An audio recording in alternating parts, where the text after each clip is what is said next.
इस शहर के किनारे एक पुराना स्कूल था जो रात होते ही खामोश नहीं रहता था। स्कूल का गेट धीरे खुलता और अंदर की अंधेरी गलियां जैसे किसी राज की दास्तान सुनाने को तैयार हों। लंबा सुनसान कॉरिडोर, टूटी फूटी लाइटें झपकती और दीवारों पर छायाएं नाचती। क्लासरूम का दरवाजा हल्का हिलता, जैसे भीतर कोई आवाज उसे बुला रही हो। आरव ने हिम्मत जुटाई और जंग लगे गेट से अंदर कदम रखा। धुंध और सन्नाटा चारों तरफ फैल चुका था। जैसे ही वह अंदर पहुंचा, भारी दरवाजा जोर से बंद हुआ, धूल उड़ गई और अंधेरा उसे गले लगाने को तैयार था। आरव का दिल तेज धड़कने लगा। उसने महसूस किया कि यह जगह सामान्य नहीं थी। तभी स्कूल की घंटी बज उठी।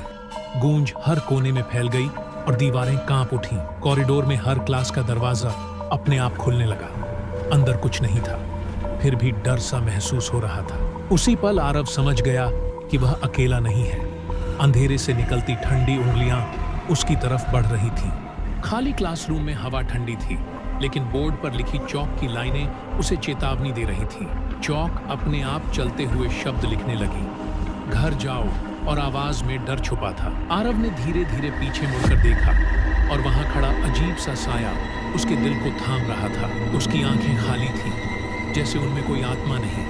साया धीरे धीरे पास आया। आरव ने दौड़ना शुरू किया, लेकिन कॉरिडोर की दीवारें जैसे खत्म ही नहीं हो रही थीं। घंटी फिर जोर से बज उठी। उसकी हर धड़कन के साथ आवाज करीब आती चली गई। वह जमीन पर गिरा और साया अब उसके सामने खड़ा था, धुंध में लिपटा। साया धीरे धीरे बोला, तुम बहुत देर से आए हो। आरव पूरी ताकत से चिल्लाया, लेकिन आवाज बस खाली दीवारों में गूंजी। फिर अचानक सब शांत हो गया, जैसे कुछ हुआ ही नहीं। सुबह हो गई, सूरज निकल आया और स्कूल सामान्य लग रहा था। लेकिन आरव स्कूल नहीं आया, उसकी जगह खाली रह गई। उसकी सीट खाली रही, जैसे वह कभी वहां मौजूद ही नहीं था। शाम होते ही स्कूल फिर सुनसान हो गया और रात लौट आई। आधी रात में घंटी फिर बज उठी, अकेले खड़े स्कूल में गूंजती हुई। कॉरिडोर में अब एक नया साया दिखाई दिया, बिल्कुल आरव जैसा। वह अब स्कूल का हिस्सा बन चुका था, हर रात घंटी के साथ। अगले बच्चे का इंतजार करता हुआ, कोई नहीं जानता कब वह आएगा।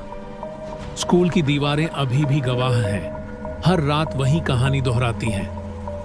किसी ने भी आरव को फिर कभी नहीं देखा, लेकिन उसकी मौजूदगी महसूस होती रही।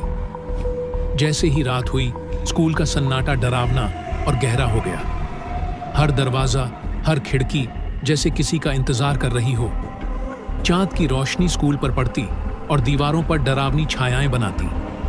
घंटी अपने आप बज उठी, हवा में कंपन और दीवारों में गूंज। साया धीरे धीरे बढ़ता हुआ कॉरिडोर में दिखाई दिया। वह बिल्कुल आरव जैसा था, लेकिन अब उसका रूप बदल चुका था। अब वह स्कूल का हिस्सा बन चुका था। हर रात घंटी बजते ही सामने आता। हर रात घंटी के साथ उसका इंतजार जारी रहता। अगले बच्चे का इंतजार करता हुआ, कोई नहीं जानता कब वह आएगा, क्योंकि यह स्कूल कभी नहीं सोता। हर रात वही कहानी दोहराता है।